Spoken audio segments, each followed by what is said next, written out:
Selamat siang Tribuners, Anda sedang menyaksikan live update Tribun News bersama saya Firdananda. Siang ini kami sajikan informasi terkini dan menarik untuk Anda yang dilaporkan secara langsung oleh reporter kami di lapangan. Dan inilah live update selengkapnya.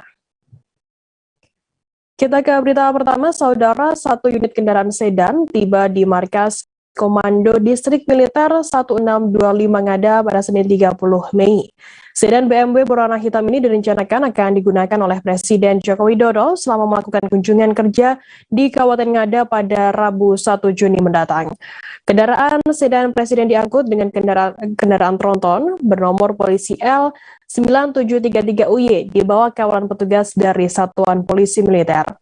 Informasi yang lebih lengkapnya akan disampaikan oleh rekan jurnalis kami dari Tribun Flores, ada Patrianus Meo Jawa yang akan melaporkannya.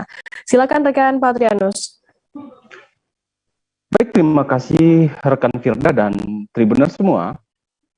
Dapat kami informasikan dari Kabupaten Ngada, Provinsi Nusa Tenggara Timur, bahwa benar saat ini satu unit kendaraan sedan berwarna hitam yang direncanakan akan digunakan oleh Presiden Republik Indonesia selama melakukan kunjungan kerja ke Pulau Flores, terutama di Kabupaten Ende dan Kabupaten Ngada, memang telah tiba di markas Komando Distrik Militer 1625 Ngada pada sore kemarin, hari Senin tanggal 30 Mei tahun 2022. Nah, Firda dan Tribuners, Presiden Jokowi direncanakan akan melakukan kunjungan kerja ke Kabupaten Ngada ke 3 titik utama sesuai dengan informasi yang kami peroleh, bahwa titik pertama Presiden akan mengunjungi Pasar Bobo yang ada di jantung kota Bajawa. Di Pasar Bobo, Presiden berencana akan membagi-bagikan sembako kepada para pedagang. Sementara di titik kedua, Presiden akan berkunjung ke kampus bambu di Turetogo di Kecamatan Golewa, dan terakhir Presiden akan bersilaturahmi dengan Bupati Ngada, Bapak Andreas Paru di rumah jabatan Bupati. Nah, Firda dan pemirsa semua, saat ini kendaraan sedan berwarna hitam saat ini telah terparkir di dalam markas Komando Distrik Militer 1625 Ngada dan dikawal oleh aparat keamanan dari unsur TNI, Polri maupun dari polisi militer. Nah, siang tadi kami informasikan bahwa sejumlah titik yang akan dikunjungi oleh Presiden, terutama di Pasar Bobo dan beberapa titik lain, telah dilakukan sterilisasi oleh aparat keamanan. Di sejumlah titik saat ini di Kabupaten Ngada telah ditempati oleh sejumlah personil TNI Polri untuk menjaga keamanan. Nah, Firda, dari Kabupaten Ngada, sekian laporan dari saya. Ya baik, terima kasih rekan Patrianus dari Tribun Flores atas laporan Anda. Selamat bertugas kembali. Kita beralih ke informasi lainnya. Saudara, Kepala Staf TNI Angkatan Darat KSAD Jenderal Dudung Abdurrahman bersama Kapolresta Bogor Kota Kombes Pol Susatyo Purnomo Condro dan Wakil Wali Kota Bogor Dedi Arahim melakukan kunjungan ke Pasar Anyar Kota Bogor pada Senin 30 Mei sore. Kunjungan tersebut dilakukan untuk monitoring toko-toko yang menjual minyak goreng dan monitoring penjualan di harga eceran tertinggi atau HET. Informasi lebih lengkapnya akan disampaikan oleh rekan jurnalis kami dari Tribun Bogor, ada Rahmat Hidayat yang akan melaporkannya. Silakan rekan Rahmat. Ya, baik rekan Firda, terima kasih dapat kami jelaskan bahwasanya kunjungan Kepala Staf Angkatan Darat atau KSAD Jenderal Dudung Abdurrahman ke Pasar Anyar Bogor pada hari Senin tanggal 30 Mei 2022 itu untuk melakukan monitoring terhadap harga eceran tertinggi minyak goreng yang saat ini diketahui sudah ditetapkan oleh pemerintah sebesar 14.000 per liter atau 15.500 per kilogramnya. Selain untuk melakukan monitoring ke sejumlah pedagang ataupun distributor minyak goreng di Pasar Anyar Bogor, Jenderal Dudung bersama Kapolresta atau dalam hal ini Kepala Satuan Tugas Pengendalian Harga Minyak Goreng Kombes Pol Susatyo Purnomo Condro, kemudian beserta Wakil Wali Kota Dedi Arahim untuk memberikan penghargaan kepada salah satu distributor atau agen penjual minyak goreng di Pasar Anyar Kota Bogor. Penghargaan tersebut diberikan karena agen tersebut sudah menjual harga minyak goreng sesuai dengan harga eceran tertinggi yang sudah ditetapkan oleh pemerintah pusat saat ini. Kemudian dapat kami jelaskan juga bahwasannya selain memberikan penghargaan dan memonitoring harga minyak goreng, Jenderal Dudung tersebut sempat terpantau memasuki areal dalam Pasar Anyar, Kota Bogor bersama Kasatgas ataupun Kapolresta Bogor Kota dan Wakil Wali Kota Bogor Dedi Arahim. Di dalam pasar tersebut, Jenderal Dudung bersama jajaran lainnya mengecek beberapa penjual minyak goreng yang untuk mengetahui penjualan minyak gorengnya apakah sudah sesuai dengan head ataupun masih di atas harga eceran tertinggi. Dan dalam hasil pantauan singkatnya tersebut bahwasanya telah ditemukan beberapa penjual minyak goreng yang masih menjual minyak goreng di atas harga eceran tertinggi yang sudah ditetapkan. Nah, dari hasil tinjauan singkatnya tersebut, Jenderal Dudung meminta untuk pemerintah Kota Bogor ataupun Satgas Pengendalian Harga Minyak Goreng Kota Bogor untuk terus memonitoring para pedagang minyak goreng, baik tingkat eceran sampai ke tingkat distributor untuk mencari akar permasalahan disparitas perbedaan harga antara pedagang satu dengan pedagang yang lainnya. Kemudian kami pun mendapatkan tambahan data dari Kepala Satuan Tugas Pengendalian Harga Minyak Goreng ataupun dalam hal ini Kapolresta Bogor Kota Kombespol Susatyo Purnomo Condro. Pihaknya sudah melakukan operasi pengendalian harga minyak goreng ini dalam beberapa hari belakang. Nah, dari hasil operasi tersebut di sejumlah pasar, memang ditemukan puluhan pedagang minyak goreng baik eceran maupun distributor yang masih menjual harga maksud kami masih menjual minyak goreng dengan harga eceran di atas harga eceran tertinggi yang sudah ditetapkan, yakni 14.000 per liter atau 15.500 per kilogramnya. Nah, dari hasil operasi ini pun pihak Polresta Bogor Kota ataupun Satgas Pengendalian Harga Minyak Goreng sudah melakukan inovatif dengan menempelkan stiker berwarna. Adapun stiker berwarna merah itu penjual tersebut masih di atas penjualan HT, kemudian stiker kuning dan stiker hijau. Artinya stiker hijau itu sudah sesuai dengan head yang ditentukan. Nah, dalam hasil operasi yang kami ketahui ini sudah dilakukan selama 4 hari ini, Satgas Pengadilan Harga Minyak Goreng sudah berhasil menekan disparitas harga antara pedagang satu dengan pedagang yang lainnya.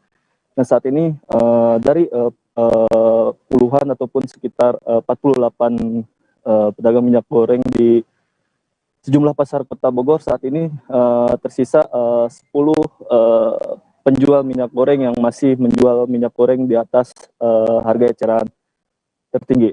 Namun diakui oleh Susatyo bahwasannya pihaknya terus melakukan monitoring untuk menstabilkan harga ataupun menyamaratakan penjualan harga minyak goreng sesuai dengan head yang sudah ditetapkan oleh pemerintah Kota Bogor, sehingga di sejumlah pasar Kota Bogor penjualan harga minyak goreng tersebut rata dan bisa membuat kenyamanan kepada masyarakat Kota Bogor yang ingin berbelanja minyak goreng.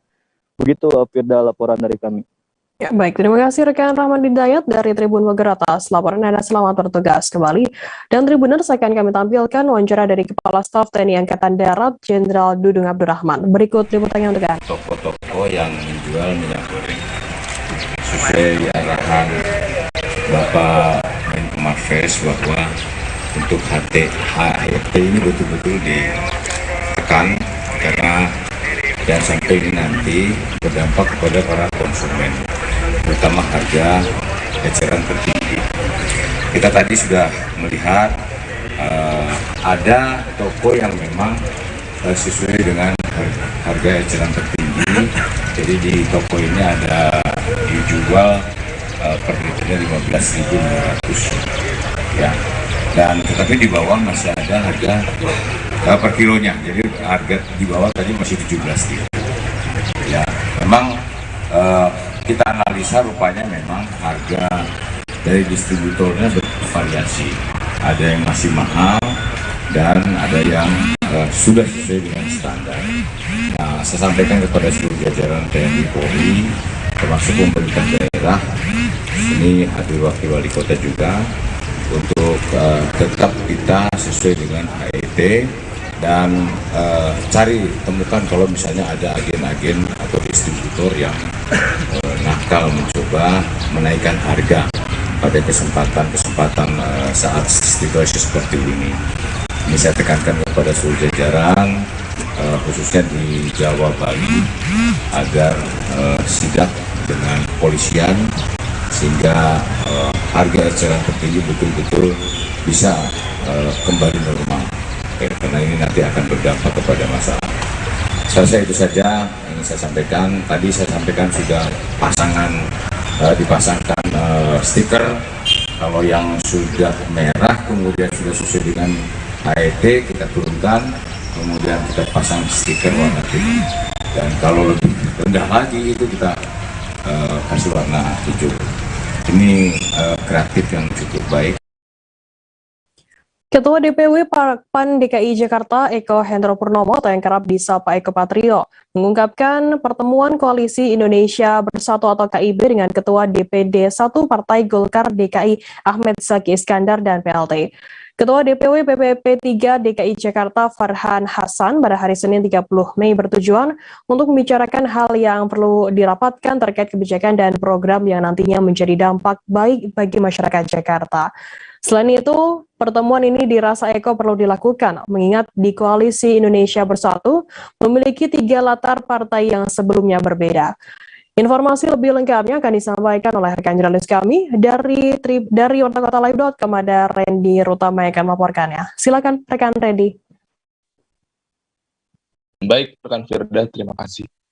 Ya, Tribuners, Koalisi Indonesia Bersatu atau yang bisa dikenal dengan KIB merupakan koalisi yang diisi dari ketiga partai, yakni dari P3, PAN, dan juga Golkar, di mana tepat hari Senin tanggal 30 Mei 2022 yang berlokasi di Jalan Komando Jakarta Timur, di mana saat itu Koalisi Indonesia Bersatu mengadakan pertemuan yang menurut salah satu jajaran yakni Eko dari PAN menyebutkan bahwa pertemuan ini didasari atas menyatukan visi dan misi dari ketiga partai. Ia juga menjelaskan hal itu perlu dilakukan mengingat tiga partai tersebut pada sebelum melakukan koalisi, mereka memiliki visi misi yang berbeda. Di mana saat pertemuan kemarin, pertemuan itu dilakukan dengan tujuan menyatukan visi dan misi, terutama untuk mewujudkan kesejahteraan masyarakat Kota Jakarta. Selain itu, pertemuan ini juga dihadiri dari beberapa jajaran lainnya, tidak hanya dari partai PAN saja, melainkan juga dari Partai Golkar dan juga P3. Ya, pertemuan ini berlangsung cukup lama, yakni dimulai dari sekitar 15.30 waktu Indonesia Barat dan berakhir sekitar pukul lebih kurang 18.30 waktu Indonesia Barat. Ya, pertemuan tersebut juga selain merapatkan program kerja dan menyatukan visi dan misi dari ketiga partai, Eko selaku dari PAN juga menjelaskan pertemuan ini juga melibatkan pertemuan halal bihalal dari ketiga partai, di mana di akhir di pertemuan mereka juga diisi dengan agenda buka bersama dan aktivitas sholat maghrib berjamaah. Mungkin itu saja, Firda, yang bisa saya sampaikan. Ya baik, terima kasih rekan Randy dari wartakotalive.com atas laporan Anda. Selamat bertugas kembali. Dan Tribuners, akan kami tampilkan wawancara dari Ketua DPW PAN DKI Jakarta Eko Hendro Purnomo. Berikut liputannya untuk Anda. Assalamualaikum warahmatullahi wabarakatuh.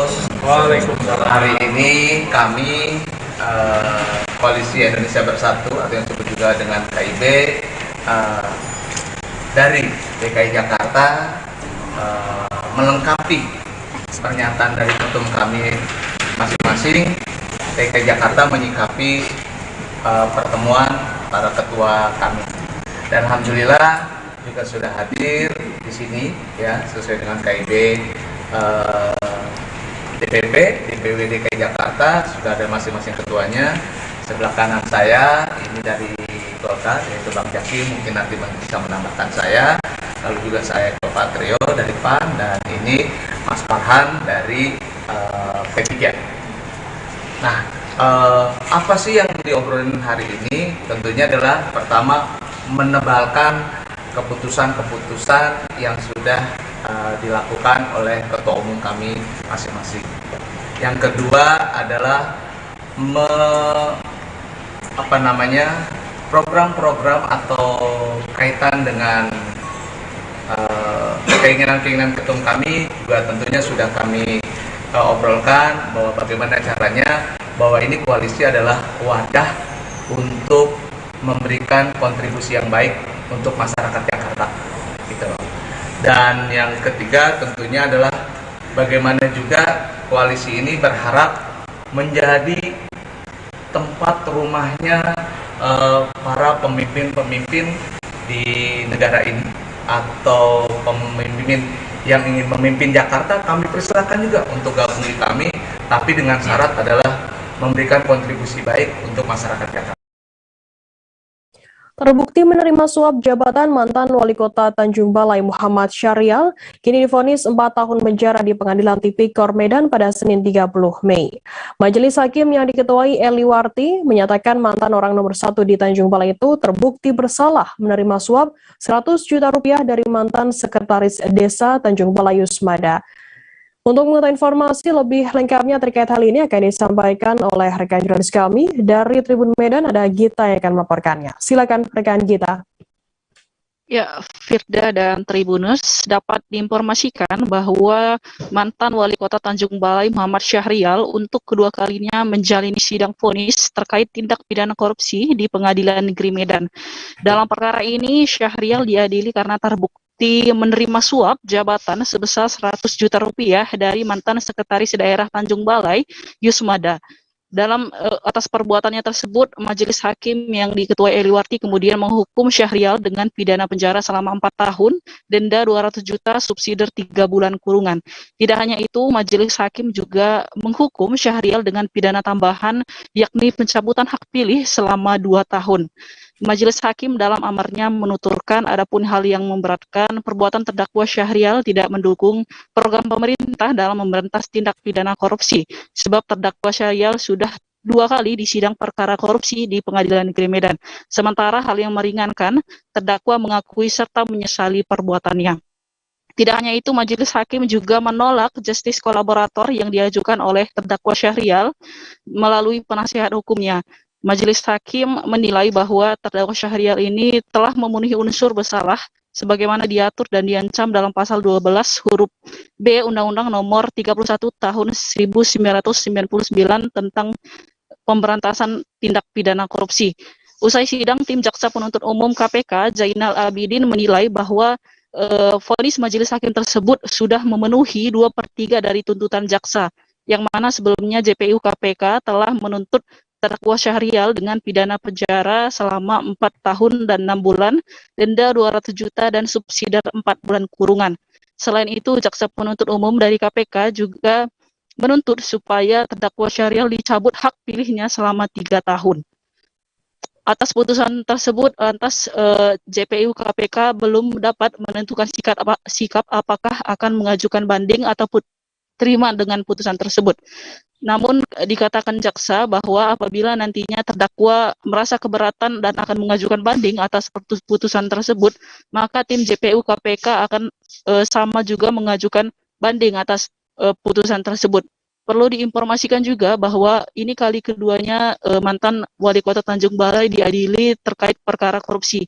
Yang mana yang pertama pada saat itu terdakwa Syahrial diadili karena terbukti melakukan suap dengan penyidik KPK Stepanus Robin Parjuju, sehingga Majelis Hakim Pengadilan Negeri Medan kemudian menjatuhkan terdakwa Syahrial dengan pidana penjara selama 2 tahun. Atas putusan tersebut, Muhammad Syahrial tidak mengajukan banding dan menerima putusan tersebut, sehingga status terdakwa Syahrial saat ini, yakni narapidana tindak pidana korupsi. Demikian Firda.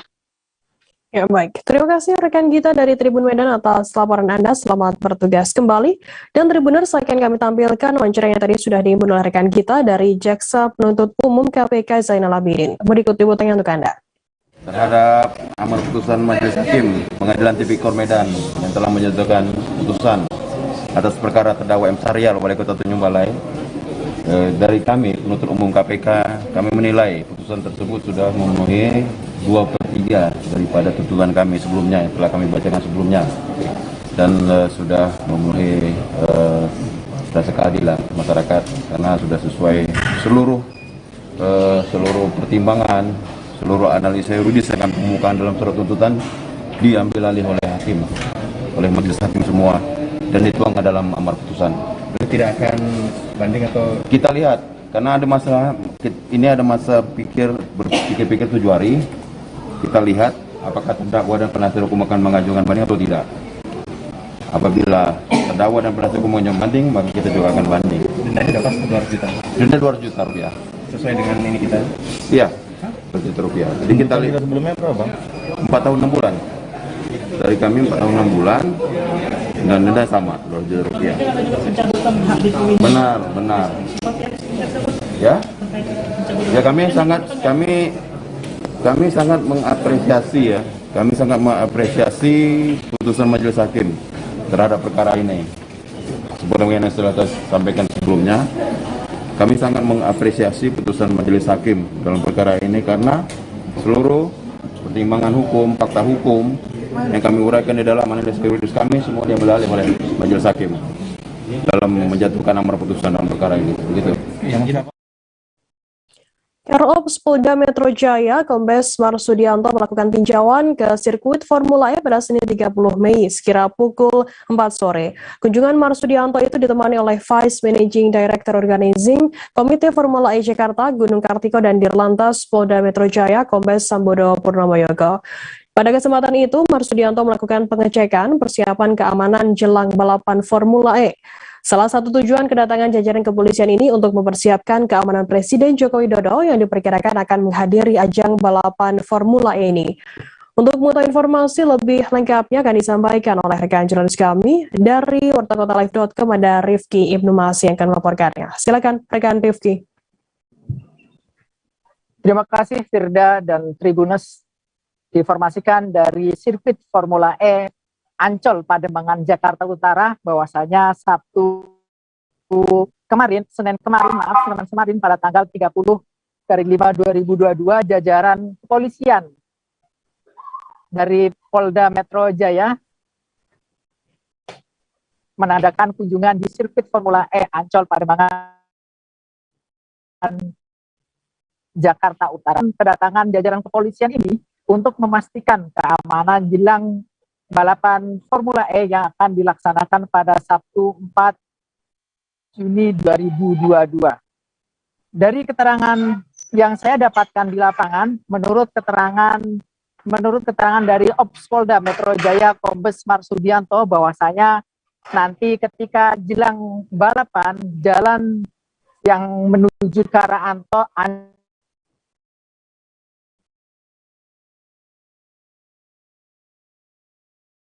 dari trainer. Halo? Ya, silakan dilanjutkan rekan Rifki. Ya. Dan perlu diketahui Tribuners sekalian bahwasanya ajang balapan Formula E pada Sabtu 4 Juni 2022 sudah pihak panitia mengkonfirmasi bahwasanya persiapan sudah 90%. Artinya balapan yang akan dilaksanakan pada 4 Juni mendatang sudah siap dilaksanakan. Selain itu, penjualan tiket di sirkuit Formula E juga sudah 90% habis. Namun bagi Tribuners yang ingin menyaksikan langsung balapan Formula E di sirkuit Ancol dapat membeli tiket di luar sirkuit. Artinya di spot-spot tertentu di wisata Ancol akan disediakan layar lebar sehingga para penonton Formula E dapat menyaksikannya melalui layar tersebut. Selanjutnya, Vice First Managing Director Organizing Komite Formula E Jakarta Gunung Kartiko menegaskan terkait dengan robohnya tribun yang ada di salah satu tribun penonton sudah diperbaiki. Meskipun perbaikan akan memakan selama 3 hari, namun Gunung memastikan sebelum balapan dimulai tersebut akan sepenuhnya selesai.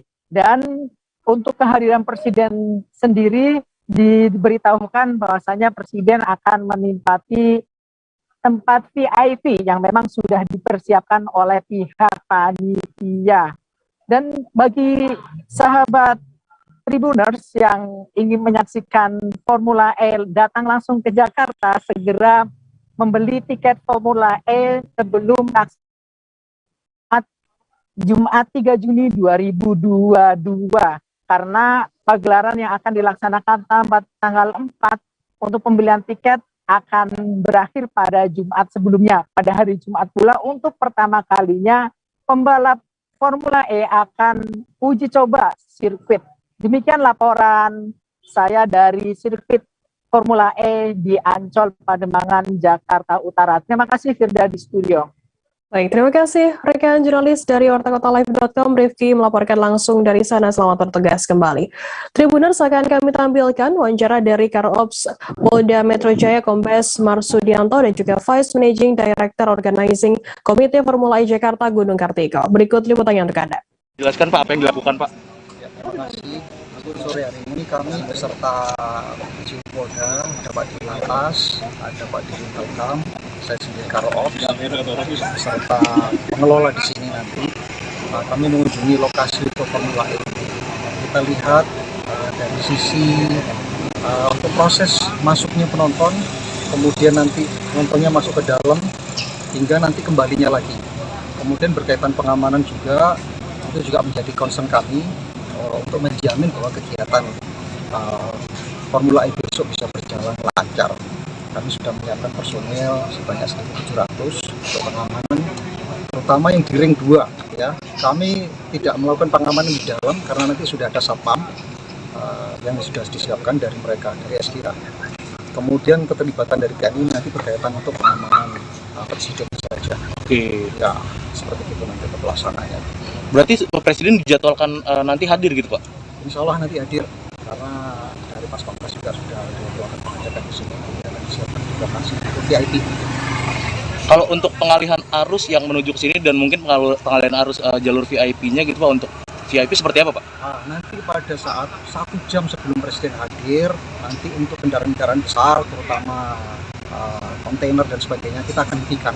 Sampai Presiden nanti selesai dari sini, kegiatan dari sini, baru kita buka kembali untuk kegiatan itu. Hanya sementara waktu saja. Oke, berarti ya. Kalau pengalihan arus untuk masyarakat di depan Ancol, apakah ada Pak? Nanti sudah diatur ya.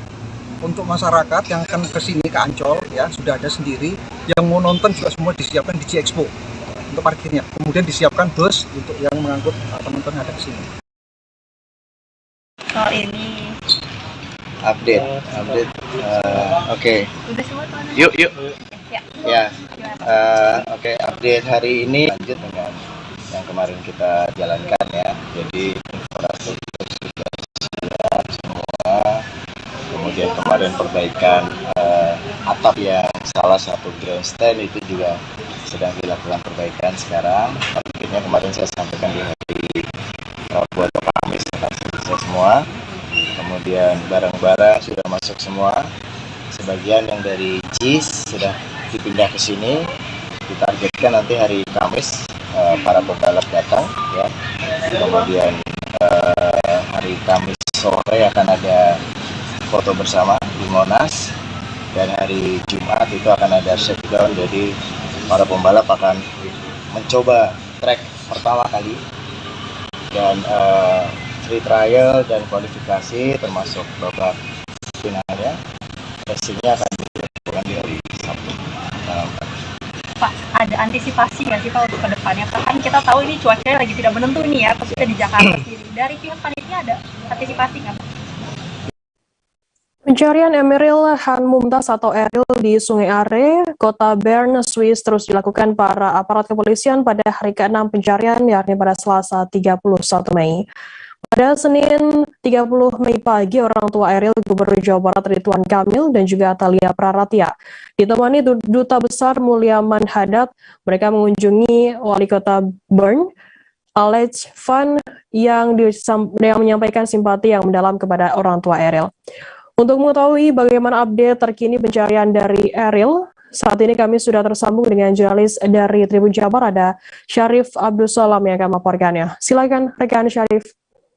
Ya, selamat siang rekan Frida dan Tribuners. Sekarang hari ke-6 pencarian Emeril Khan Mumtaz atau yang akrab dipanggil Eril. Beliau adalah putra sulung dari Gubernur Jawa Barat Ridwan Kamil, dan hari ke-6 ini tampaknya akan melanjutkan pencarian hari-hari sebelumnya, di mana hari ke-5 itu pencarian dilaksanakan di antara kawasan Eichholz dan Wollensee. Kemudian difokuskan juga di dua pintu air di Sungai Are, Kota Bern, yaitu di Schwellen-Metteli dan Engelhalde. Kemudian pada kesempatan kemarin, Gubernur Jawa Barat Ridwan Kamil ditemani oleh Duta Besar Indonesia untuk Swiss, yaitu Bapak Mulyaman Hadad.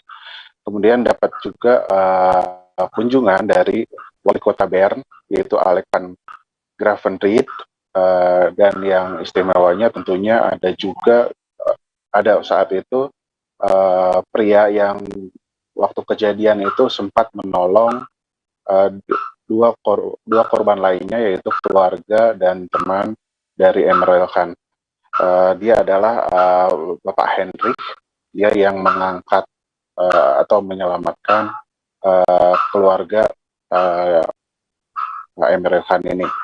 Kemudian pencarian hari ini akan terus berlangsung di Sungai Are, dan seperti kemarin ya, Ridwan Kamil yang topik ini sempat menjadi hangat gitu, karena Ridwan Kamil akhirnya mengupdate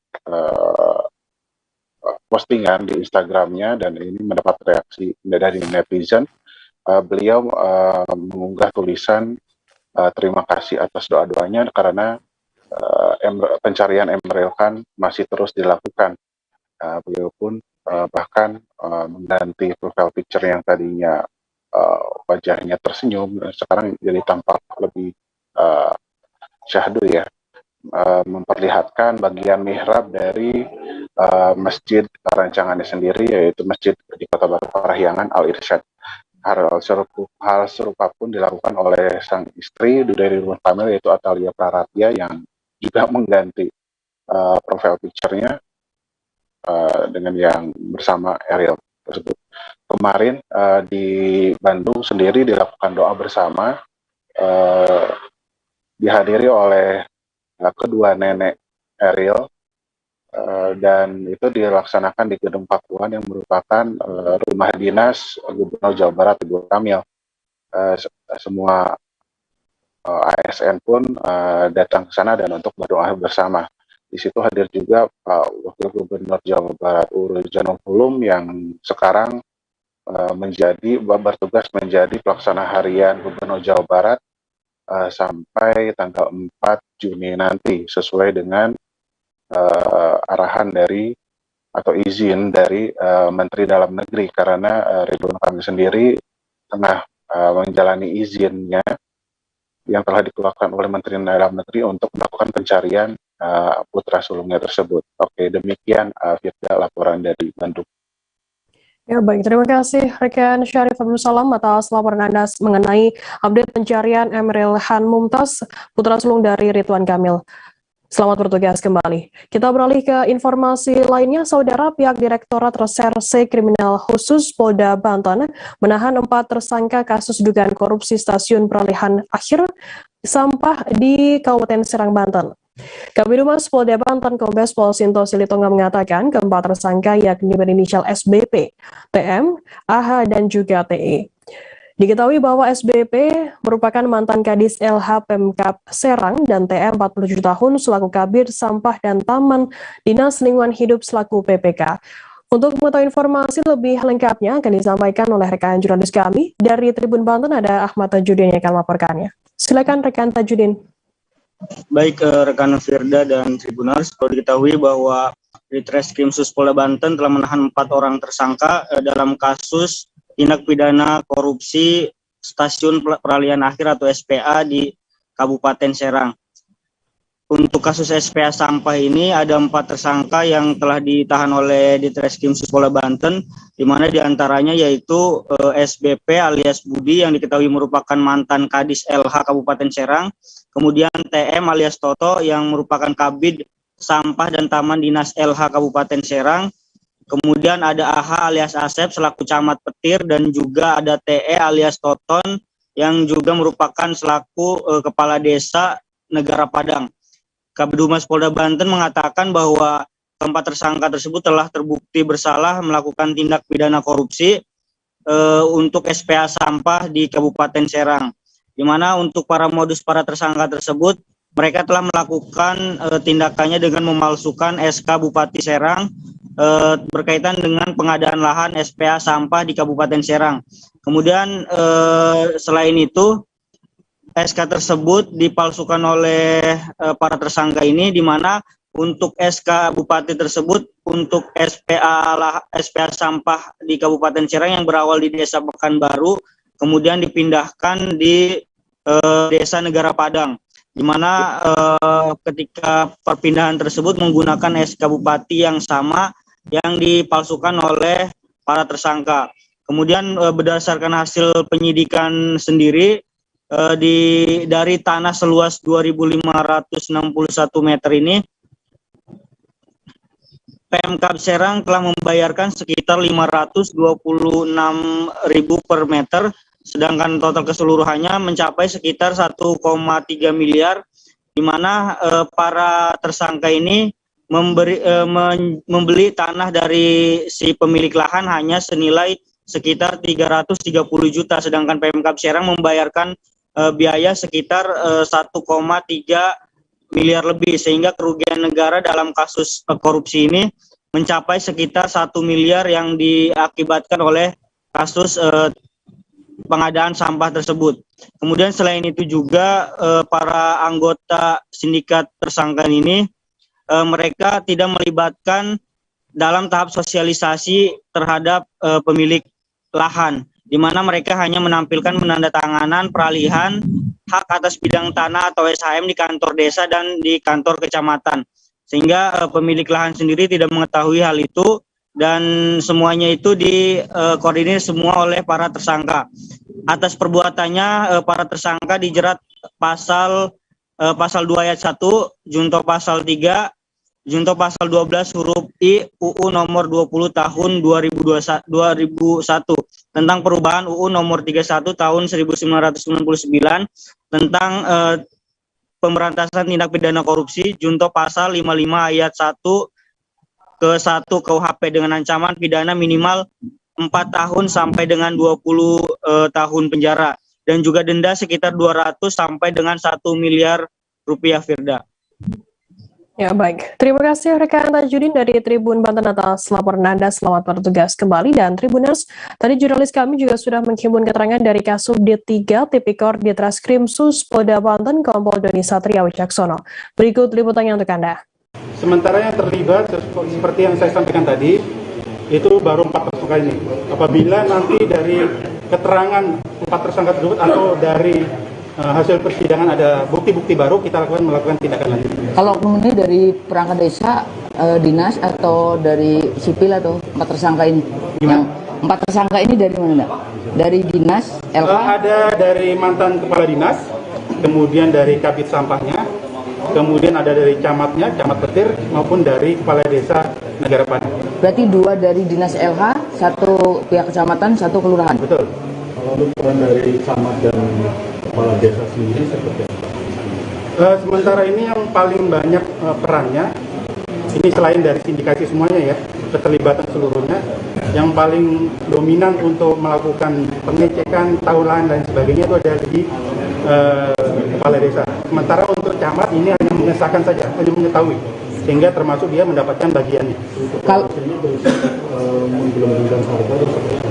Iya, itu secara bersama-sama. Kalau barang bukti uang ini disita dari mana, Dan? Bisa disampaikan? Dari seluruhnya. Jadi kami menyita senilai 300 juta ini dari seluruh tersangka tersebut yang telah dikumpulkan. Uang transaksi atau uang suap atau uang apa, Dan? Uang dari hasil kejahatan tersebut. Kalau uang yang digunakan untuk apa? Ratusan knalpot racing dimusnahkan oleh Satuan Lalu Lintas Polres Bulukumba pada Senin 30 Mei.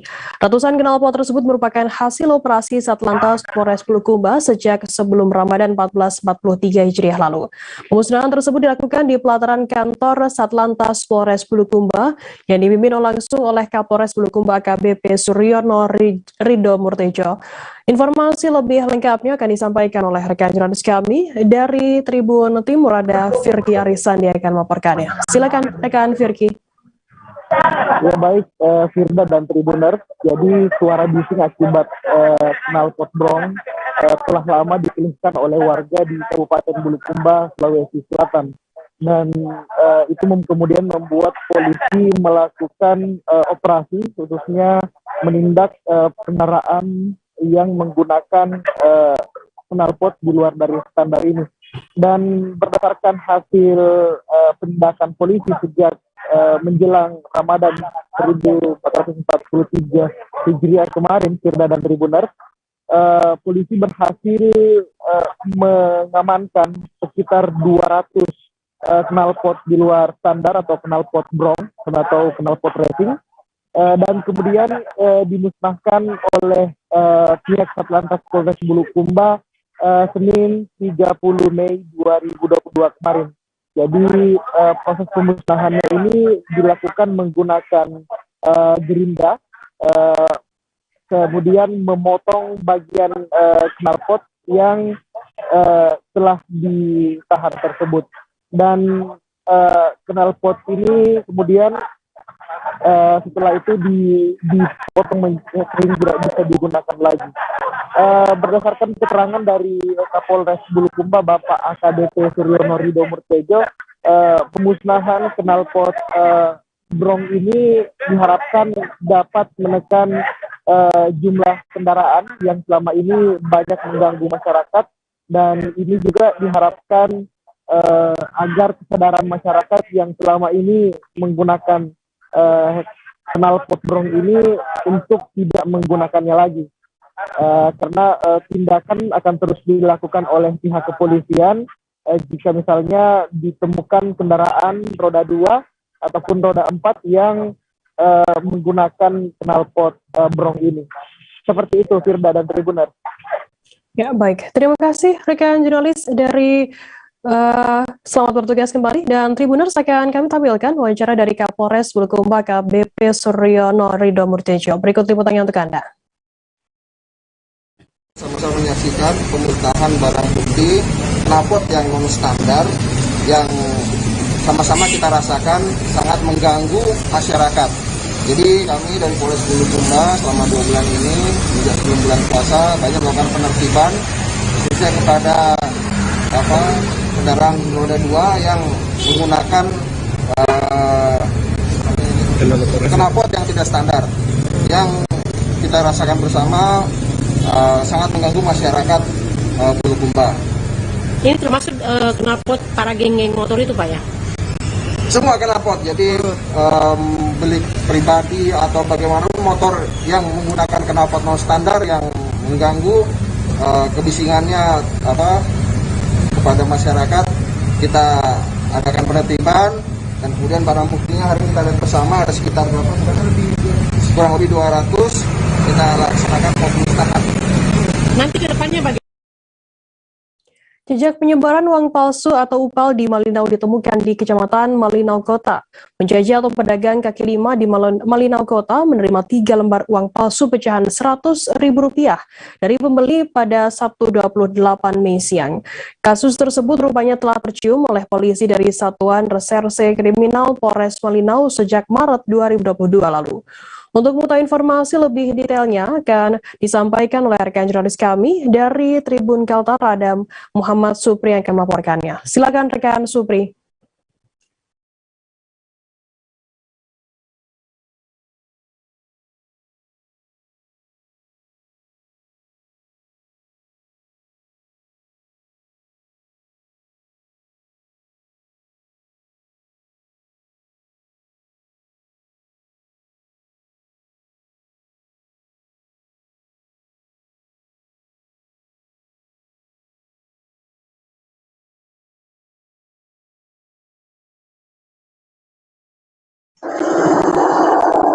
Baik, untuk kasus penyebaran uang palsu di Kabupaten Malino sebelumnya memang sempat beredar di grup-grup sosial media di mana pedagang kaki lima di daerah Malino Kota menerima 3 lembar uang yang diduga palsu di wilayah sekitar ibu kota Kabupaten Malino. Pada saat itu pedagang kaki lima di Jalan Pusat Pemerintahan atau tepatnya di Jalan Intimung menjadi korban.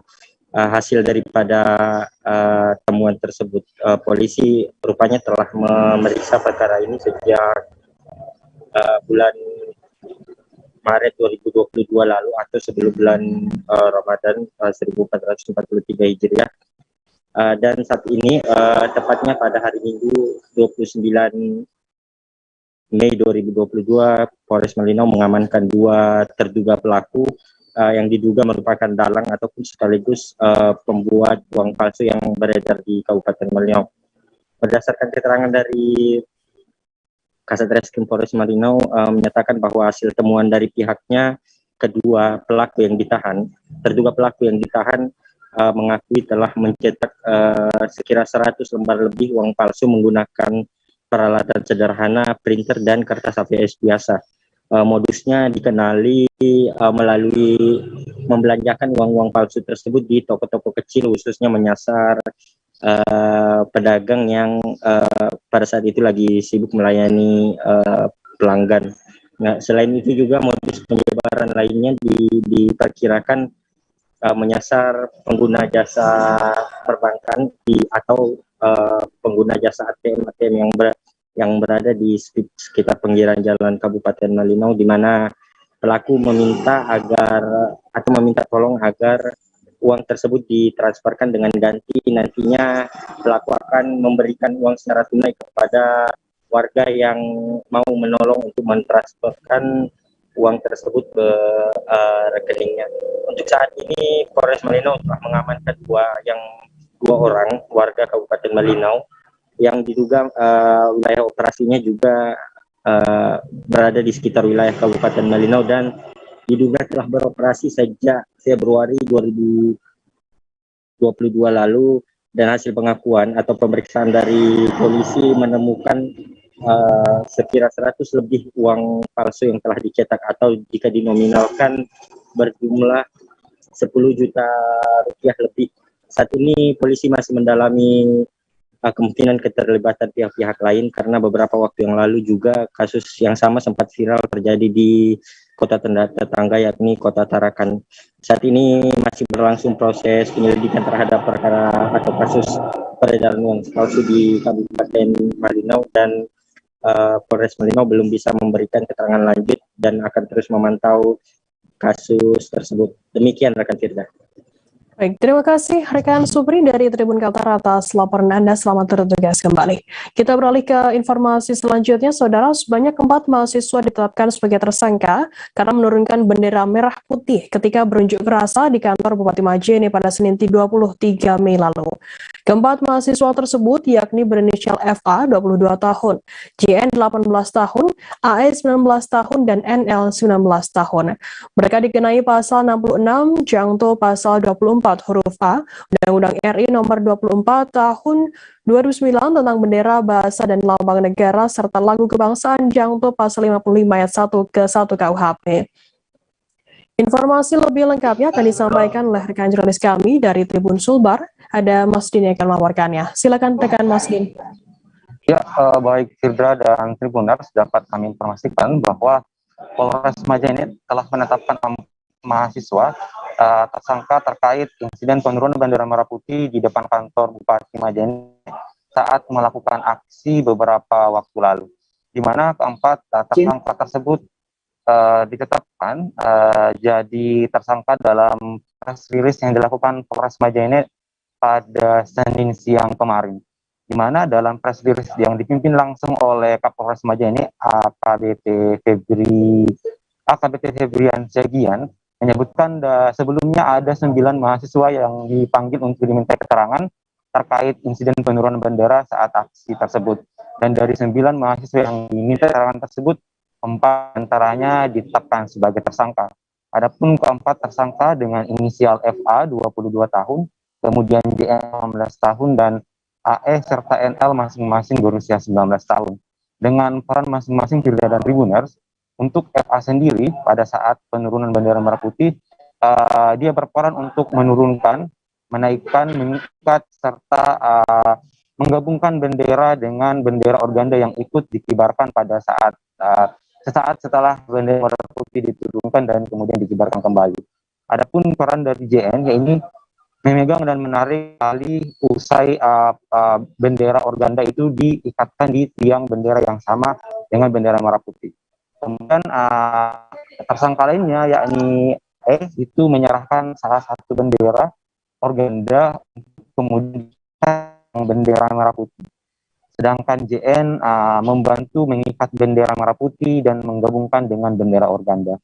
Dan terkait dengan ini, mereka dikatakan melanggar pasal 66 junto pasal 24 huruf A Undang-Undang Republik Indonesia nomor 24 tahun 2000 tentang bendera bank negara serta lagu kebangsaan pasal 50 1 KUHP maksud merendahkan kehormatan bendera negara dengan cara menurunkan bendera negara, kemudian memasang 3 bendera organda, kemudian dikibarkan kembali di satu tiang yang sama dengan ancaman hukuman 5 penjara dan denda maksimal 500 juta rupiah.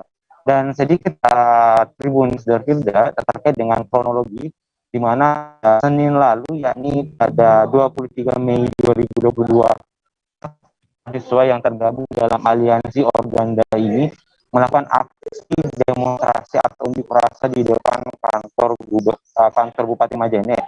Namun saat hendak memasuki kantor Bupati Majene melakukan audiensi dengan pemerintah, oknum mahasiswa tersebut kemudian menurunkan bendera merah putih yang mana juga diikuti dengan mengikatkan 3 bendera organda yang juga menjadi bukti atau barang bukti dalam kasus ini dan kembali dikibarkan. Setelah itu kemudian unjuk rasa atau audiensi dengan lengkap kemudian dilanjutkan. Namun tidak lama setelah itu pihak dari Polres Majene kemudian datang untuk melihat kondisi yang ada di kantor Bupati Majene dan 9 kemudian berlanjut.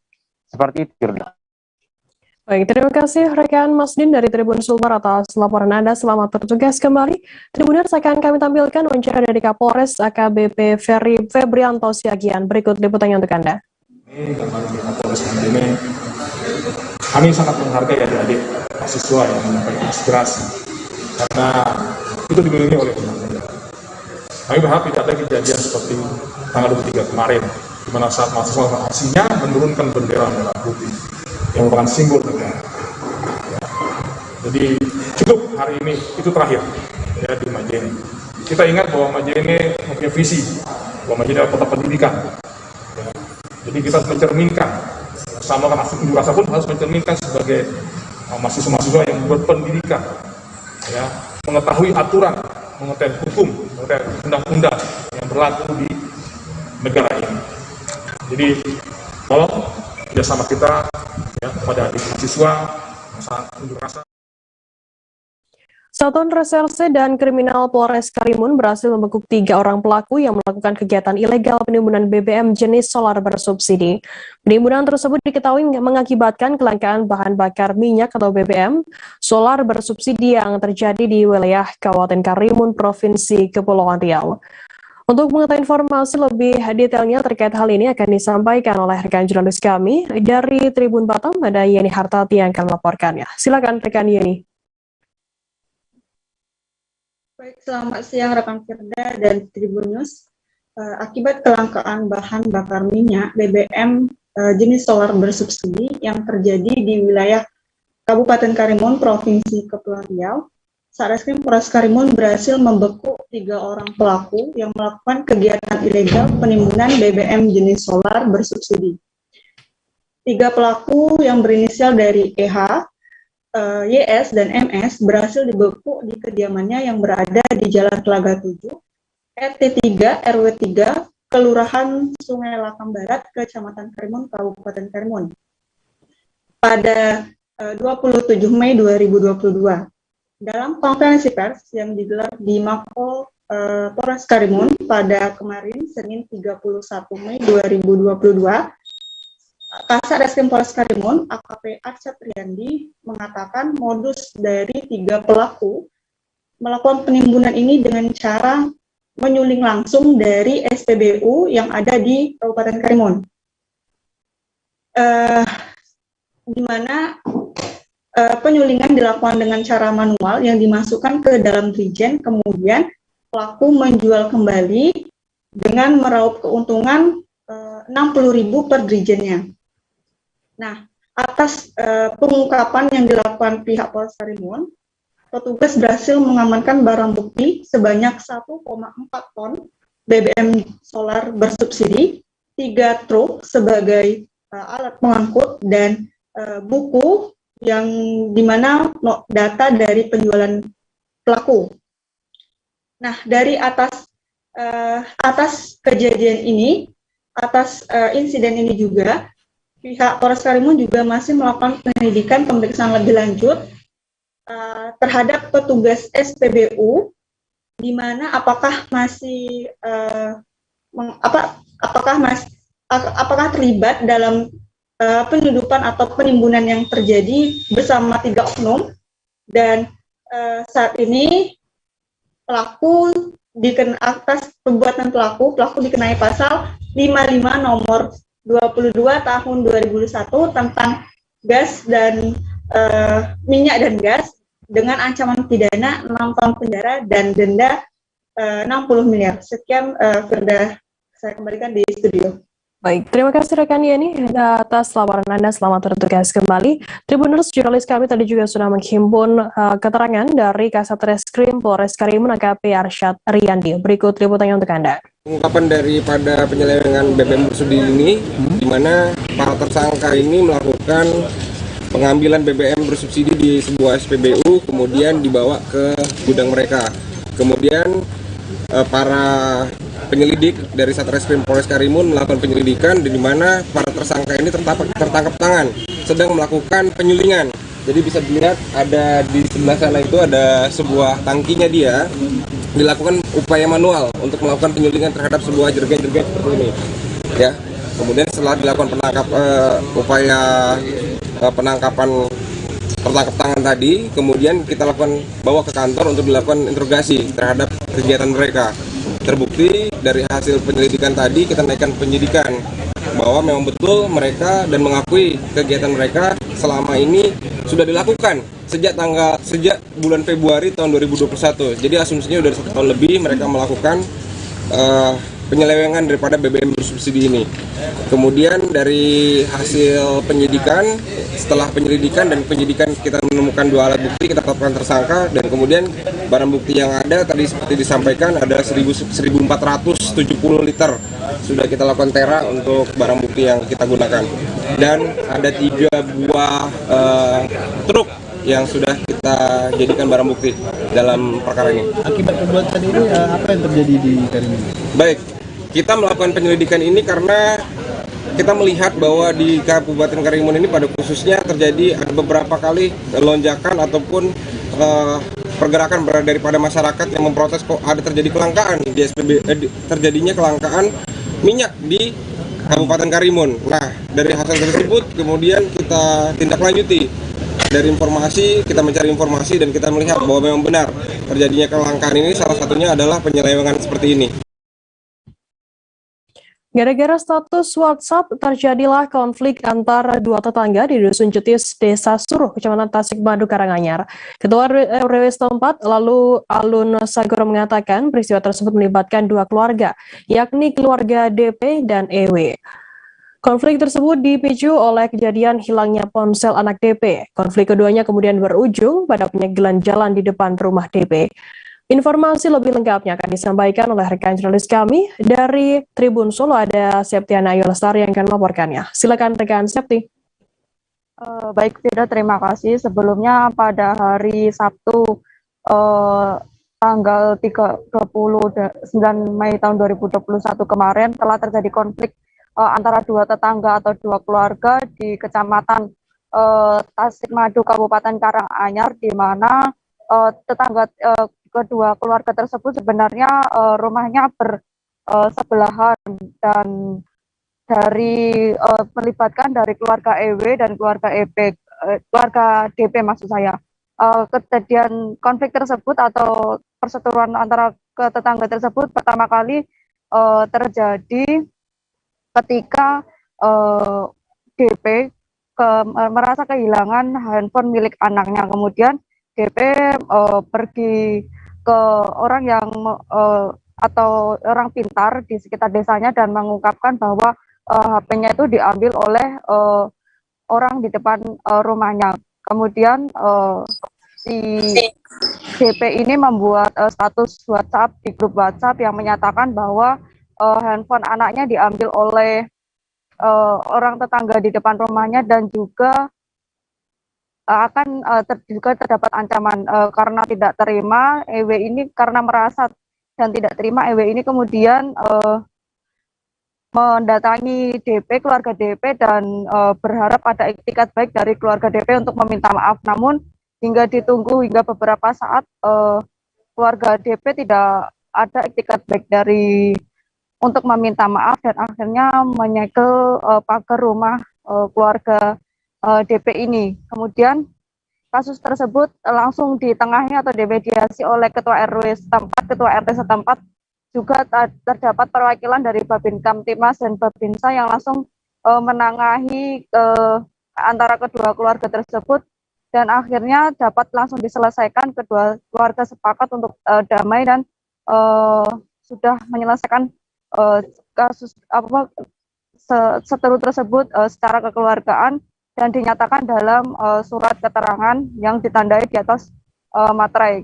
Kabar tersebut juga dibenarkan oleh Kapolsek Tasikmadu yang menyatakan bahwa perseteruan antara dua keluarga tersebut kini telah diselesaikan, dan pagar rumah yang sempat ditutup menggunakan seng juga langsung dibuka oleh keluarga EW. Demikian, Firda. Ya baik, terima kasih rekan Septi dari Tribun Solo atas laporan Anda. Selamat bertugas kembali. Kita beralih ke informasi lainnya, Saudara. Tim penyengat Tunggal Jaya, Satreskrim Polsek Tunggal Jaya, berhasil membongkar kasus tindak pidana pencurian dengan kekerasan di Simpang Pauh, Desa Beji Mulyo, Kecamatan Tunggal Jaya, Muba pada Senin 23 Mei. Adapun modus yang dilakukan oleh sejumlah pelaku dengan menyuruh salah satu tersangka bernama Vivi mengajak korban untuk bertemu dan berpura-pura meminta antar pulang. Pada saat diantar tersebut, sejumlah pelaku lain melakukan perampokan terhadap korban dengan menggunakan senjata tajam. Akibat kejadian perampokan tersebut, korban mengalami kerugian puluhan juta rupiah. Informasi lebih lengkapnya akan disampaikan oleh rekan jurnalis kami dari Sriwijaya Pos, ada Fajri Ramadan. Baik, terima kasih rekan Firda. Terbongkarnya kasus pencurian dengan kekerasan tersebut setelah aparat kepolisian Polsek Tunggal Jaya menerima laporan dari korban Ade Kurniawan, di mana korban Ade mengalami pencurian dengan kekerasan atau dibegal. Polsek Tunggal Jaya sendiri mengamankan sejumlah pelaku, yaitu Arifin, Vivi yang merupakan istri dari Arifin, Setiono, dan Yogi. Berbekal informasi tersebut, anggota kepolisian dari Polsek Tunggal Jaya melakukan pencarian terhadap pelaku. Sehingga setelah mendapatkan informasi tersebut, pelaku langsung melakukan penangkapan terhadap salah satu korban, yaitu Vivi. Dari keterangan Vivi tersebut, pihak kepolisian mengetahui ada sejumlah pelaku lain, yakni Arifin, Setiono, dan Yogi. Nah, setelah itu Vivi ini ditemukan juga sejumlah barang bukti seperti handphone milik dari korban. Sehingga pihak kepolisian langsung mengejar sejumlah tersangka lain. Namun pada saat dilakukan penangkapan, dua pelaku yakni Arifin dan Yogi melakukan perlawanan, sehingga aparat kepolisian mengambil tindakan tegas dan terukur melumpuhkan mereka. Selain itu, modus yang dilakukan oleh sejumlah tersangka yakni mengorbankan Vivi, yakni salah satu tersangka, untuk meminta antar terhadap korban. Pada saat diantar tersebut, sejumlah tersangka langsung melakukan penghadangan terhadap korban. Di sana tersangka langsung mengeluarkan senjata tajam dan mengambil sejumlah handphone, sepeda motor, dan ATM. Korban sendiri diikat oleh para tersangka dan salah satu tersangka yakni Yogi kemudian ke ATM dan mengambil sejumlah uang milik korban. Setelah melakukan perampokan tersebut, korban langsung diikat dan ditinggalkan begitu saja. Namun berkat berusaha payah untuk melepaskan diri, akhirnya korban berhasil melepaskan diri dan melaporkan kejadian yang dialami di Mapolsek Tirtajaya. Firda. Ya baik, terima kasih rekan Fajri dari Sriwijaya Pos atas laporan Anda. Selamat bertugas kembali. Dan Tribuners akan kami tampilkan wawancara dari Kapolsek Tunggal Jaya yaitu Nirwan Haryadi. Berikut liputannya untuk Anda. Terdiri dari suami dan istri dan adik-adiknya, dan terjadi pada hari ini kita lakukan penangkapan. Jadi mereka melakukan perampokan hari ini juga, Pak ya? Ya, hari ini juga mereka melakukan perampokan. Kita lakukan penangkapan di mana, Pak? Kita lakukan penangkapan di Desa Dapo, itu Desa Simpang Tungkal, Kecamatan Tunggal Jaya. Iya. Yang kita amankan selain pelaku ini apa aja nih, barang buktinya nih? Yang kita amankan untuk sementara kendaraan korban, HP korban, serta pedang yang digunakan oleh pelaku untuk melakukan perampokan. Iya. Keempat pelaku ini apa memang sudah lama dia itu melakukan perampokan, Pak? Memang keempat ini selama ini sudah kita cari, tapi agak sulit memang izin. Ya, alhamdulillah pada hari ini kita bisa tangkap mereka. Tangguhat menanjak truk pengangkut bata ringan berjalan mundur lalu menabrak pagar rumah dan sepeda motor. Dari informasi yang didapat, kejadian tersebut terjadi di Jalan Bunga Vinolea, Kecamatan Lowokwaru, Kota Malang pada Senin 30 Mei siang. Warga sekitar bernama Kuswanto mengatakan kejadian tersebut terjadi sekitar pukul 1 siang. Saat itu truk dengan nomor polisi N8260 UT berjalan dari arah utara menuju ke selatan. Jalanan di sana berbentuk cekungan layaknya mangkok, yaitu turunan ke bawah kemudian menanjak ke atas. Untuk mengetahui informasi lebih lengkapnya akan disampaikan oleh rekan jurnalis kami dari Tribun Jatim, ada Kukuh Kurniawan yang akan melaporkannya. Silakan rekan Kukuh. Iya, rekan Firda, bisa saya jelaskan bahwa menurut saksi mata Kuswanto, bahwa truk tersebut berjalan dari arah utara menuju ke selatan. Padahal di jalan tersebut sudah terpasang rambu larangan untuk melintas, tetapi sopir truk tetap nekat untuk menerobos. Dan kondisi jalan pada waktu itu berbentuk cekungan, yaitu turunan ke bawah lalu menanjak ke atas. Dan menurut keterangan saksi mata, truk tersebut berjalan turun ke bawah tidak mengalami kendala apapun. Namun saat di jalan menanjak, truk itu tidak kuat naik dan langsung mundur. Dan tepat di belakang truk tersebut terdapat sepeda motor Yamaha Mio Nopol N2295AN, dan motor itu dikendarai seorang ibu rumah tangga yang sedang membonceng anak perempuannya. Langsung saja truk itu pun mundur, kehilangan kendali dan melindas sepeda motor tersebut. Truk baru berhenti usai menabrak pagar rumah. Namun menurut Kuswanto tidak ada korban jiwa maupun luka-luka dalam kejadian tersebut, karena pengendara beserta anaknya sudah turun dari sepeda motor dan langsung menjauh. Dan Kanit Gakum Satlantas Polres Malang Kota Ibtu Saiful Ilmi mengungkapkan bahwa memang membenarkan adanya kejadian itu. dan truk yang dikemudikan oleh Dwi Pria Amang Saputra warga Kelurahan Dinoyo Kecamatan Loaru Kota Malang ini juga diduga mengalami kelebihan muatan, sehingga pihak kepolisian memberikan sanksi tilang kepada sopir truk karena selain kelebihan muatan juga melanggar rambu lalu lintas. Begitu rekan Firda. Ya, baik. Terima kasih rekan Kukuh dari Tribun Jatim atas laporan Anda. Selamat bertugas kembali. Kita beralih ke Aceh, Saudara. Sebanyak 21 orang penumpang bus Sempati Star yang terbalik di tikungan tajam Jalan Medan Banda Aceh, Gampeng Alu Hitam, Kecamatan Birembayan, Aceh Timur pada Senin 30 Mei dilaporkan selamat. Namun ke-21 korban yang mendapatkan perawatan medis di Rumah Sakit Umum Daerah Langsa ada yang mengalami luka berat hingga luka ringan. Untuk mengetahui bagaimana update kondisi dari korban, saat ini kami sudah tersambung dengan jurnalis dari Serambi News Indonesia, ada Zubir yang akan melaporkannya. Silakan rekan Zubir. Ya, terima kasih Firda. Dapat kita laporkan dari Kota Langsa, Provinsi Aceh, yaitu tepatnya di wilayah hukum Polres Langsa, Polda Aceh. Telah terjadi kecelakaan lalu lintas kecelakaan tunggal pada Senin kemarin sekitar pukul 4.30 atau menjelang waktu salat subuh.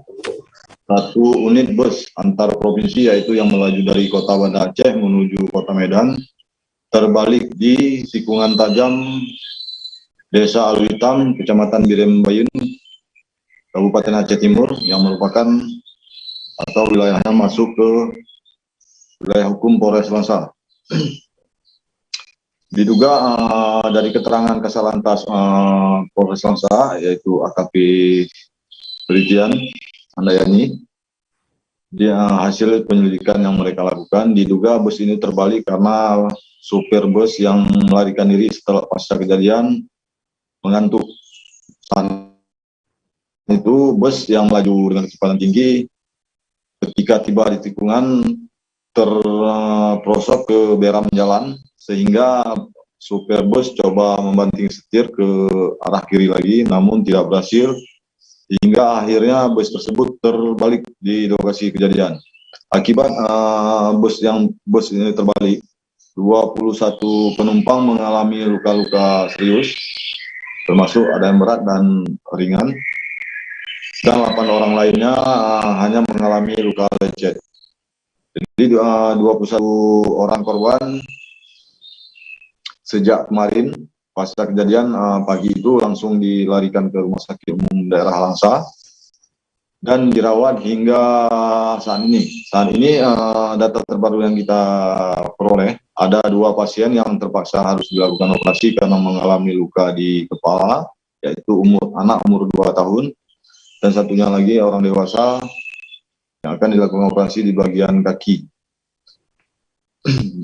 Untuk 3 orang, ada 3 orang pasien dirujuk bukan berarti tidak bisa ditangani di rumah sakit, namun atas permintaan keluarga. 1 orang dilaporkan juga telah diperbolehkan pulang, sehingga saat ini sekitar 17 orang pasien yang masih dirawat di Rumah Sakit Umum Langsa. Jadi pasca kejadian sopir bus tersebut melarikan diri, yang hingga kini belum diketahui di mana rimbanya.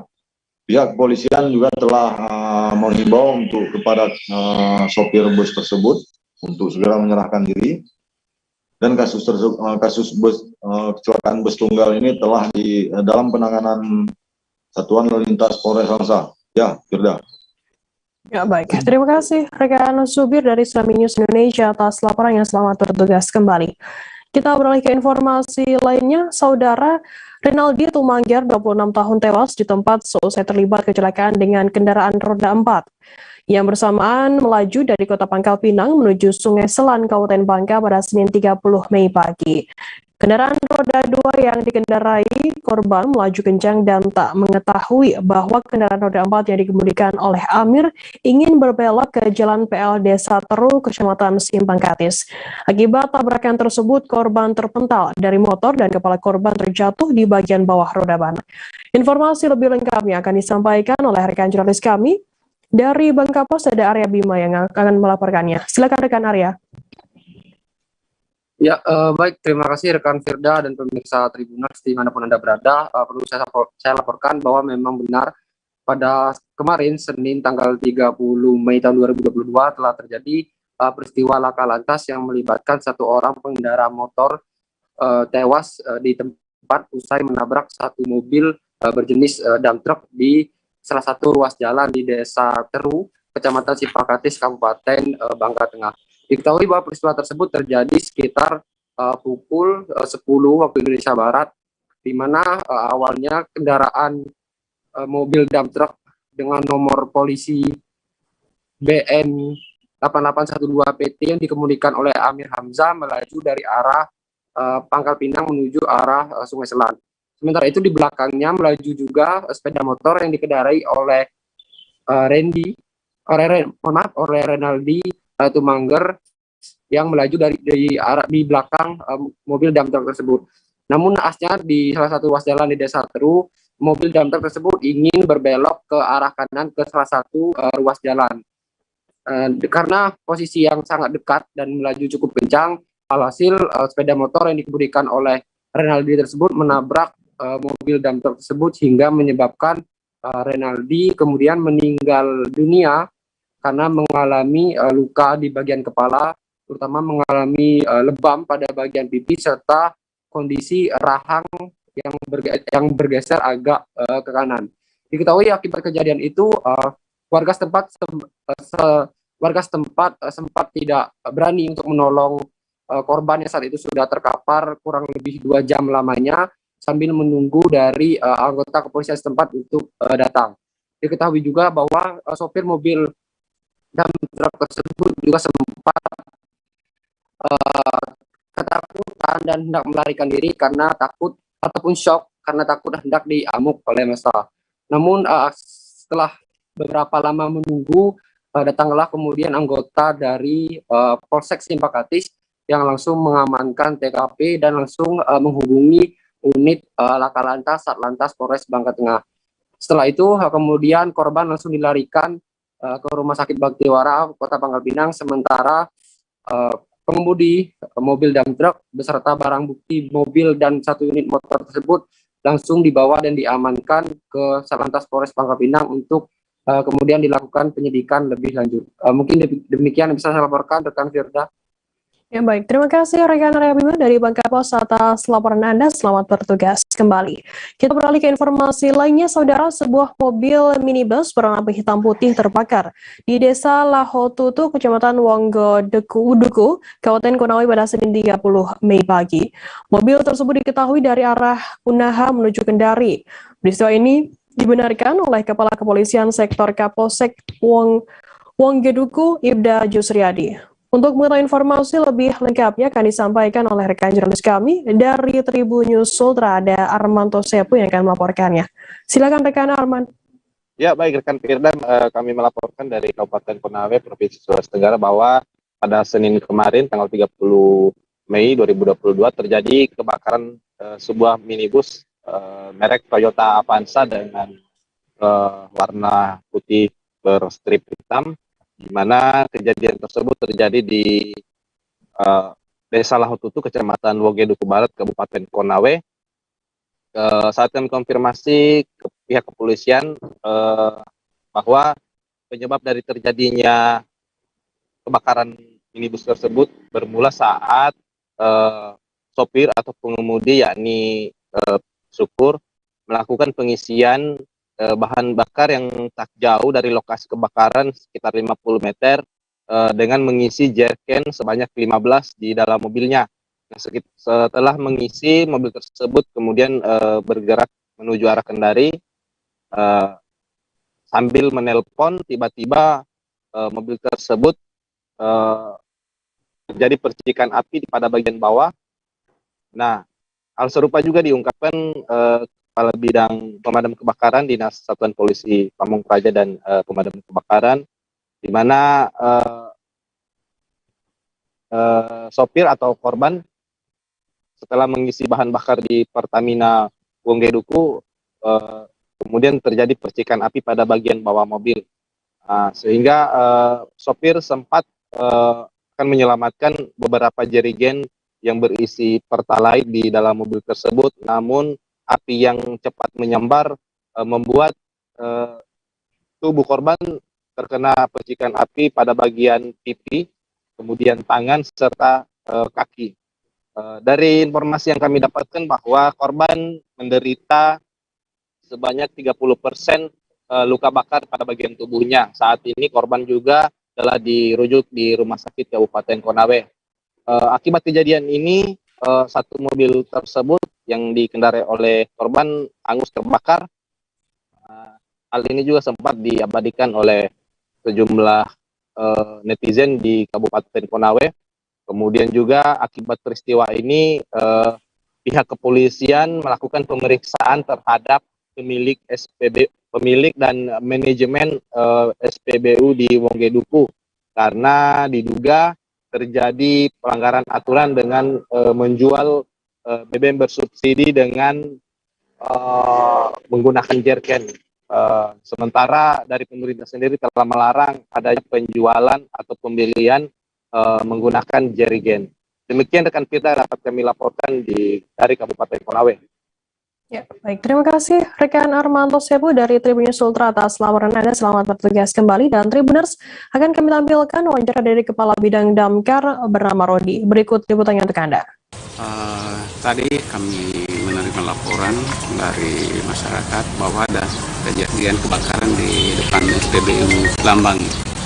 Terus saya menyiapkan anggota, menyampaikan pada anggota untuk kita segera ke TKP. Dalam waktu kurang lebih 1 menit kami ambil kendaraan, kemudian kami semua naik ke dalam kendaraan akan menuju ke TKP. Kurang lebih 15 menit kami sudah sampai di TKP. Kami langsung melakukan pemadaman api sampai terakhir kita pendinginan. Itu yang kebakaran apa, Pak? Kebakarannya mobil Avanza. Avanza yang menurut informasi bahwa mobil itu mobil pengantri BBM. Nah, setelah kami cek di dalam kendaraan itu ada bekas jerken yang sudah terbakar. Itu ada di belakang ada 9 jerken. Kemudian informasi yang disampaikan oleh masyarakat bahwa di depan di tempat duduk belakang sopir ada 3 jerken. Berarti jumlahnya 12 jerken. Berapa orang di dalam mobil? Kalau di dalam mobil hanya 1 orang. Informasi yang saya dapat dari yang menyaksikan di TKP. Terluka, Pak? Informasi bahwa sopir itu keluar sudah ada percikan api di lengan dengan paha. Kurang dari 24 jam pasca gemparnya surat teror di tempat ibadah yakni masjid-masjid dan juga musola di Kabupaten Kutai Kartanegara, akhirnya pihak kepolisian dari Polres Kukar menangkap pelaku. Pelaku teror berhasil diamankan di Masjid samping Polres Kukar pada Senin 30 Mei malam. Untuk mengetahui informasi lebih lengkapnya akan disampaikan oleh rekan jurnalis kami dari Tribun Kaltim, ada Aris Joni akan melaporkannya. Silakan rekan Aris. Terima kasih Firda. Tribuners, saya kini melaporkan bahwa pada hari Sabtu kemarin terjadi sebuah teror dalam bentuk surat yang disebar ke rumah ibadah yang ada di beberapa tempat di wilayah Kabupaten Kutai Kartanegara, Provinsi Kalimantan Timur, di mana surat teror tersebut berisikan permintaan sejumlah uang kepada pengurus masjid dan juga ancaman pembunuhan terhadap pengurus masjid yang tidak menuruti keinginan si peneror tersebut, di mana peneror tersebut mengaku bernama Ahmad, berhasil ditangkap pada malam harinya. Jadi si peneror ini menebar teror melalui kertas selembar surat yang berisikan permintaan sejumlah uang dan disebar ke beberapa masjid dan langgar yang ada di wilayah Kukar. hal tersebut membuat kaget sejumlah pengurus masjid, salah satunya Masjid Al-Mizan yang ada di Kecamatan Luakulu serta Masjid Al-Istiqomah yang ada di Desa Luaduri Ilir, Kecamatan Luajanan.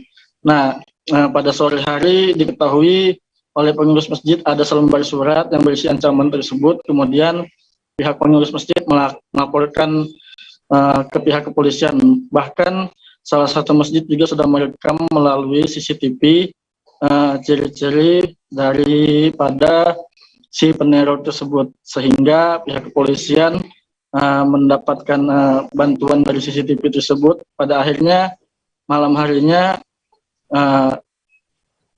terduga pelaku berhasil diamankan di salah satu masjid di samping Polres Kutai Kartanegara. Nah, oleh petugas kepolisian sendiri pada saat diciduk atau ditangkap, terduga pelaku ini terlihat seperti pangling atau kebingungan dan mengaku bahwa dirinya sudah lupa ingatan dan sudah 5 kali keluar masuk rumah sakit jiwa di Kota Samarinda. Hal tersebut tidak lantas langsung dipercaya oleh pihak petugas, namun petugas mendapati beberapa lembar surat teror tersebut di kendaraan motornya, dan si peneror beserta alat buktinya langsung dibawa ke Mapolres Kukar untuk ditindaklanjuti lebih lanjut. Saat ini sang peneror sudah diamankan di Mapolres Kukar, dan informasi terkini pada petang nanti atau sore nanti pihak kepolisian melalui Satreskrim Polres Kukar akan merilis hasil dari pemeriksaan si peneror tersebut, apa motif dan juga seperti apa si peneror tersebut. Tapi untuk saat ini kondisi sudah kondusif karena tersangka sudah diamankan oleh pihak kepolisian, sehingga para pengurus masjid sudah lega, namun tetap meningkatkan kewaspadaan terhadap aksi-aksi yang semacam ini. Seperti itu, Firda. Ya, baik, terima kasih rekan Aris Joni dari Tribun Kaltim atas laporan Anda. Selamat bertugas kembali. Kita beralih ke informasi selanjutnya, Saudara. Satuan Kerja Balai Pelaksanaan Jalan Nasional atau BPJN akan meninjau lokasi yang terdampak banjir di Desa Mamuya, Kecamatan Galela, Halmahera Utara pada Selasa 31 Mei. Di mana jalan tersebut status jalan nasional di ruas jalan Trans Tobelo Galela. Di Desa Mamuya, dampak banjir sangat terasa setiap hujan lebat. Untuk mengetahui informasi lebih lengkapnya akan disampaikan oleh rekan jurnalis kami dari Tribun Ternate, ada Arafik Hamid yang akan melaporkannya. Silakan rekan Arafik. Ya, rekan Firda, baik yang pada pagi tadi sejumlah warga di Desa Mamuya, Kecamatan Galela, Kabupaten Halmahera Utara, pasca banjir pada Jumat 27 kemarin terdapat banjir dan sejumlah ruas jalan di Desa Mamuya, Kecamatan Galela, Halmahera Utara juga terdampak, dan bahkan sehingga sejauh ini material pasir dan batu juga masih berhamburan di ruas jalan. Sekitar pukul 7 pagi tadi warga setempat sempat memblokir jalan akibat belum ada perhatian dari pemerintah daerah maupun pemerintah provinsi. Selanjutnya rekan Firda, sekitar pukul hampir 1 jam aktivitas kendaraan dari arah utara menuju arah selatan terdapat 6 kecamatan di Kecamatan Galela Lodara dan Kecamatan Galela juga sempat terhenti akibat aktivitas pemblokiran jalan tersebut. Nah, di sahabat Firda, di pukul 12.00 tadi siang, pihak dari Balai Jalan Nasional Provinsi Maluku Utara telah tiba di lokasi tersebut. Nah, di lokasi tersebut juga sempat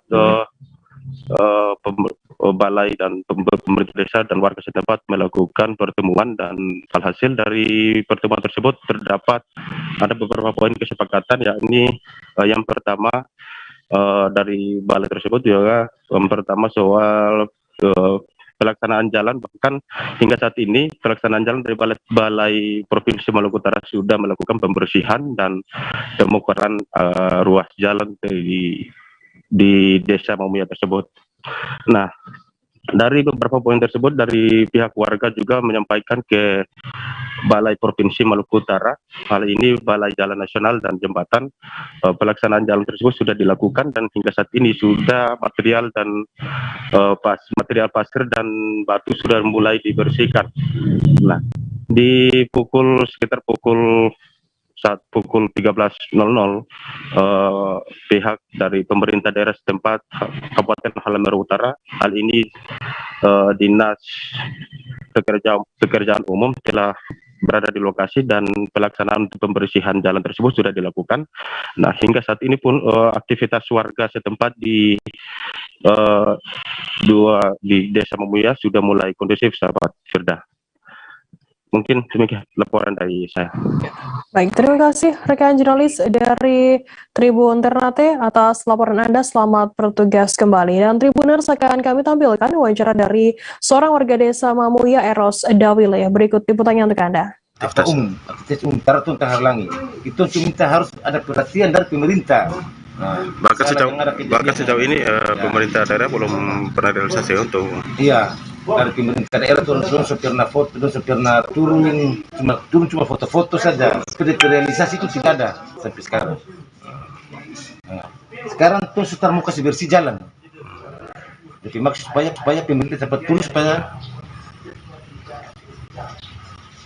ada pencegahan dari musibah banjir yang ada yang orang alami saat ini. Bahkan berapa kali terjadi banjir?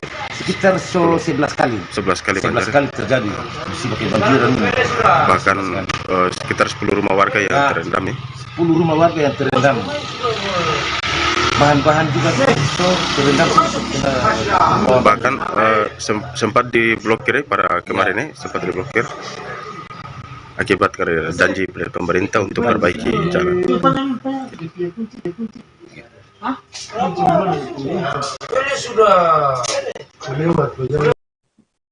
Orang tua meminta panti asuhan Bunda Mulia di Jalan Malio, RT 13, Lorong 8, Kelurahan Wania, Timika ditutup. Hal tersebut dikarenakan baru-baru ini terjadi ruda paksa dilakukan oleh pengurus panti asuhan kepada anak di bawah umur. Aksi ini dilakukan oleh keluarga korban karena tidak puas dengan apa yang terjadi kepada anak-anak mereka. Informasi lebih lengkapnya akan disampaikan oleh rekan jurnalis kami dari Tribun Papua, ada Marcelinus Labulela yang akan melaporkannya. Silakan rekan Marcel. Baik, selamat sore Firda dan Tribuners.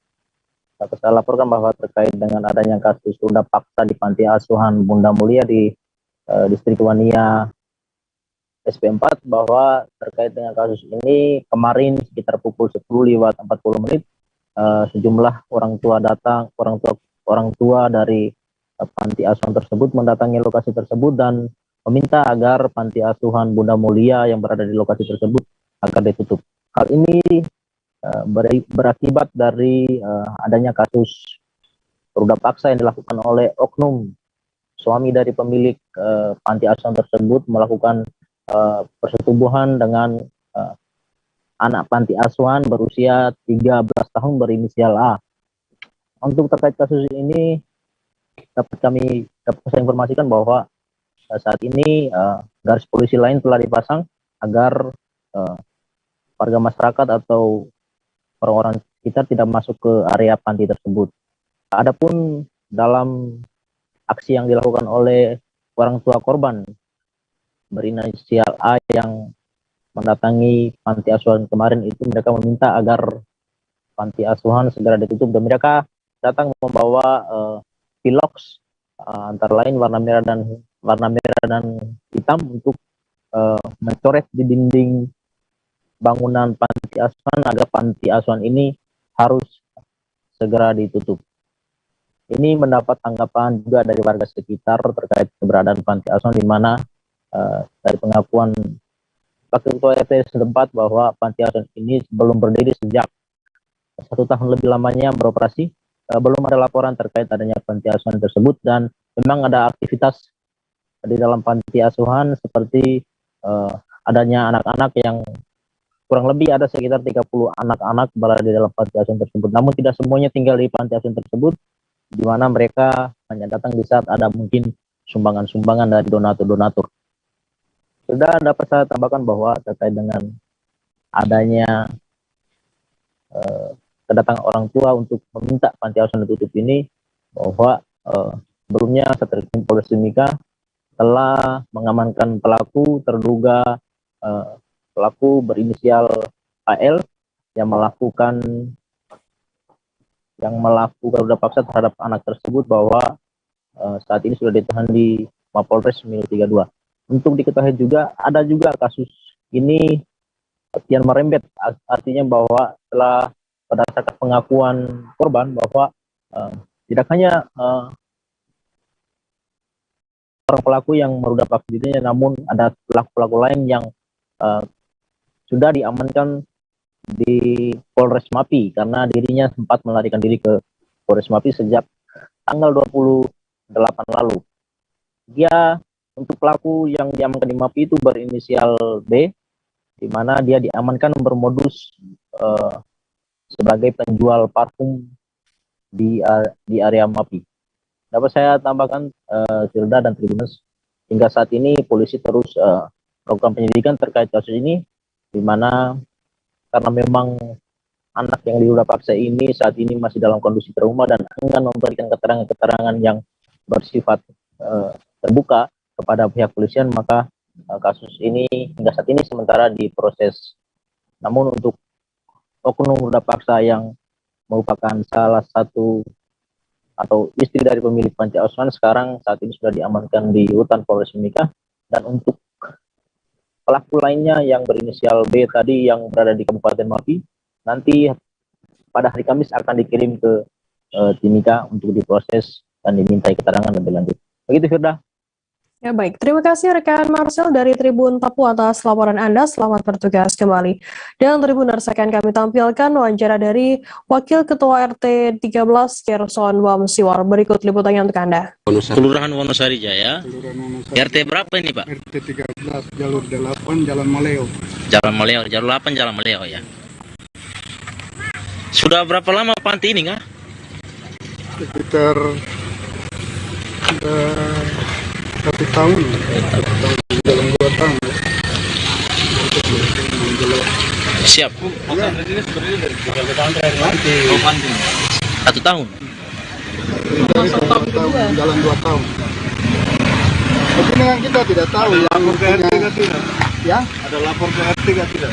Sendirinya Pak. Ya itu yang tadi saya bilang. Iya. Selama mereka buat sesuatu di sini tidak pernah lapor ke RT. Nanti saya sudah begitu orang langsung ke lurah dengan camat. Jadi kita tidak tahu apakah ada izin atau kita tidak tahu. Jadi nanti kalau mau tahu dan jelas mungkin tanya di lurah sama camat. Siap. Om jadi RT di sini. Om Wakil RT. Oh, Bukan RT. warga. Saya warga dan saya sebagai wakil di RT. Wakil RT. Oke, RT. Dari Om dari wakil RT, dari pantauan Om berapa banyak anak-anak yang ada dalam? Ini yang ada di dalam sini yang selama ini kan ada 16, tapi yang tinggal di sini ada 10. Ada 10 saja? Iya. Tapi maksudnya jarang ada kegiatan toh, kalau ada kegiatan donatur aja datang baru ini. Setiap hari ada sumbangan apa itu. Tapi kita tidak tahu izinnya ada gak, kita kurang tahu itu nanti.